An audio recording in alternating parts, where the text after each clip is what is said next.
Cuando tus vecinos hacen ruido en otros lugares. Mira, mocoso, son las 3 de la mañana. ¡Apaga esa cosa! ¡Ay, Dios mío! ¡Policía!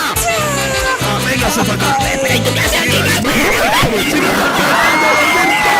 ¡En mi casita! ¿Acaso ese animal no duerme? ¡Ay, hijo, llama a la policía! Ah, por fin paz y tranquilidad. ¿Pero qué? ¡Mamá, el policía está bailando! ¡Quédate aquí! ¡Yo me encargo! Por fin va a haber tranquilidad.